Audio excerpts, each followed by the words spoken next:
friends, welcome back to my channel. Today I thought it might be kind of fun to enjoy a chill, relaxing, super speedy drawing video. If you're new here, my name is Liza and I love making videos about art, music, and my creative journey as a whole. And as most of you know, we are a new and growing channel around here, and I like to experiment with different kinds and formats for videos, mostly because I'm all over the place.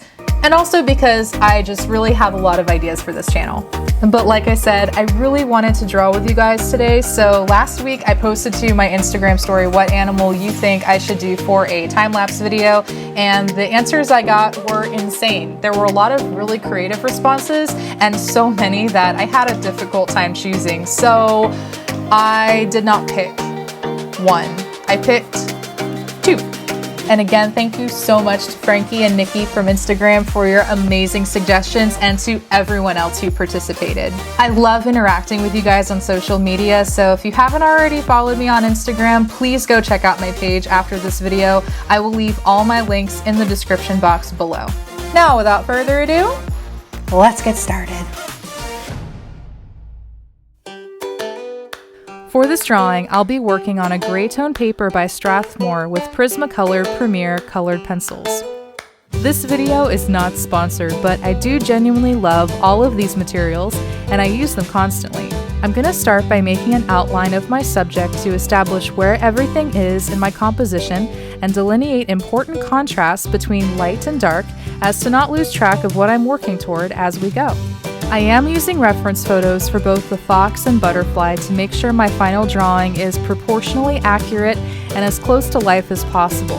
I will be posting a real-time version of this video within the next week to my Patreon page if you'd like to follow along step by step with these reference photos and a more detailed explanation of everything that I'm doing. If you're not sure what Patreon is or how to sign up, don't worry, we'll talk about it later on in the video, so stick around. I'm using a white Prismacolor pencil for my outline because I find it shows up well against medium to darker tone papers, while also being unobtrusive and neutral enough to easily blend back into the drawing as I go. This way I don't need to worry about erasing graphite lines or worry about them showing up under my drawing. Whatever colored pencils you might be using will either be oil or wax based, neither of which mix with graphite, so I think it's important to keep that in mind. I chose a medium gray speckled paper for this drawing because I thought it would be a beautiful contrast between the bright warm coat of my fox while also doing well to reflect the whites and cool gray tones in the butterfly. I love drawing on many kinds of paper, including other toned colored papers, Bristol, and illustration board. It really just depends on what I'm working on. For drawing in colored pencil, I tend to lean more towards smoother, thicker papers, which can take more punishment from my blending techniques. This is a 60-pound paper, which honestly is about as thin as I usually go when it comes to colored pencils. When it comes to blending, I personally prefer using a burnishing technique over the use of solvents, which we'll talk about later on in the video. But as you'll see throughout this process, I use many layers of color and a lot of focus pressure to achieve the exact colors and creamy transitions I want. So having a paper I'm not afraid will rip or warp as I draw is an absolute must. Whenever I draw animals, my tendency is to focus on one region of the body at a time, usually starting with the head. There's something so special about seeing the face and eyes come to life that allows me to capture the essence of my subject and inspires the rest of the drawing as I go. It's also nice to get this out of the way first, so I'm confident and satisfied in the liveliness of my animal's features before I agonize over other more repetitive details later on, like the fur. The eyes really are the most important feature to create a convincing, realistic portrait of anything, so I usually start there. Because there is so much variation in color, texture, and direction to the fur, I decided to lay my first layers of color around the eye first. Doing this will allow me to really understand how the colors immediately surrounding the eye will reflect off of and interact with the pattern and colors inside of it. I can see so many beautiful colors going on inside the eye. The iris isn't just one solid color, it is made up of yellows, reds, some greens, and even dark blues close to the pupil. The body of the eye also looks extremely round from this angle, so to capture its shape accurately, I start from the outside of the iris with deeper rich colors like brown and red and work my way inward into a warm yellow. Foxes are nocturnal creatures and have slitted pupils rather than round. But at the same time, the way shadows and light are falling on my reference, I'm seeing a lot of dark blue around the pupil, giving it a slightly more rounded out shape. I don't want to lose the slit, but I also want to capture these blues as well. To do this, I'm focusing on just what I can see, and the shapes the different colors and values are forming naturally inside the eye, rather than trying to draw what I think it should look like. This is why I think it's so important to practice drawing people and animals no matter your experience level as an artist. It will especially do you a lot of good to draw them from real life, or at the very least, a highly detailed reference photo like I'm doing here. I work in a multitude of mediums as an artist, but the first I ever became proficient in were pencils, and they are still one of my favorites today. I love the precision and level of detailed control I can achieve with colored pencils while also still having the ability to layer and blend beautiful colors. When I first began making art, I was fascinated with realism, even as a kid. I was always content to labor over tiny details for hours at a time because I found them so incredibly beautiful.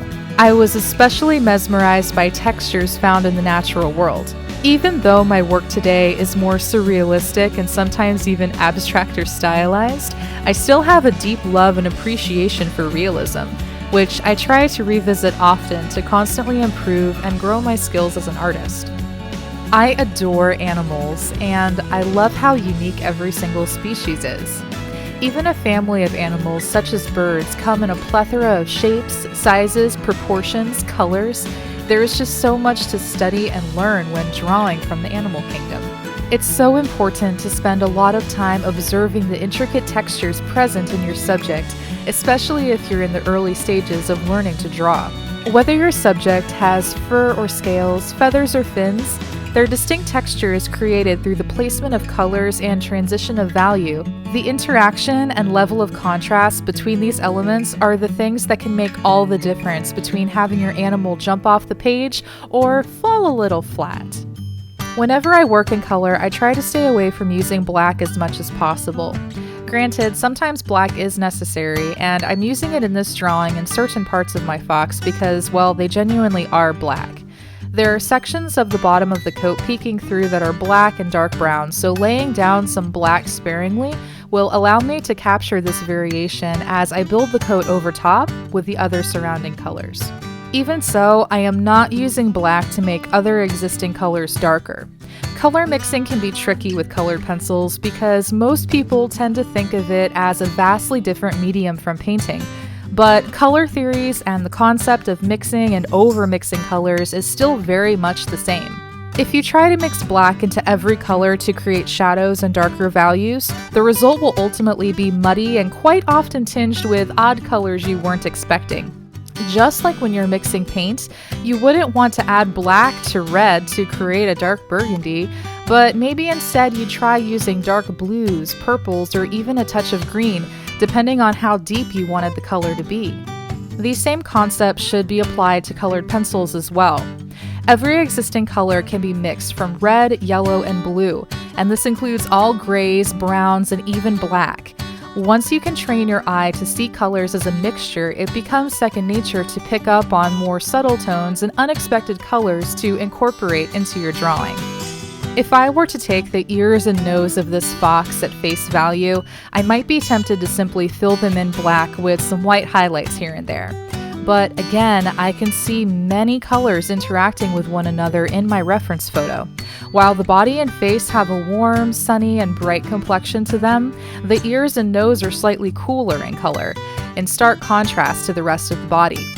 By incorporating blues, purples, and reds in addition to black, I am able to make these dark features appear even darker, even more so than if I had used black alone. Not only that, but using multiple colors together like this gives them new dimensionality and character, and makes them feel extremely lifelike.